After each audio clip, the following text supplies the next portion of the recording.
মহান আল্লাহ পাক রব্বুল আলামিনের দরবারে অগণিত শুকরিয়া এই জন্য যে তিনি আমাদেরকে অসংখ্য মুসলমান থেকে বাছাই করেন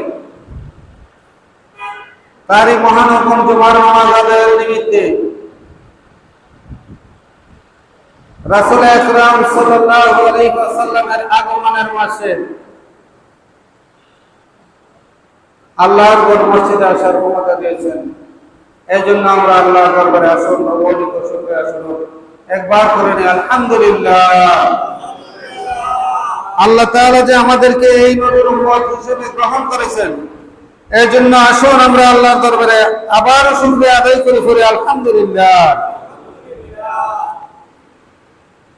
অসংখ্য গৌরবিত দরুদ ও সালাম বিশ্ব মানবতার মুক্তিদূত গুনাহগার উম্মতের কান্ডারি ফখরে বনি আদম নূরে মুজাসসাম নূরুন আলা নূর হযরত আহমদ মুস্তাফা মুহাম্মদ মুস্তাফা সাল্লাল্লাহু আলাইহি ওয়াসাল্লামের পবিত্র খেদমতে সম্মানিত হাজিরিন, মহান আল্লাহ পাক রব্বুল আলামিন যুগে যুগে 1 লক্ষ মতান্তরে 2,24,000 নবী রাসূলের পৃথিবীতে মানব জাতির হেদায়েতের জন্য প্রেরণ করেছেন। এর এই ধারাবাহিকতায়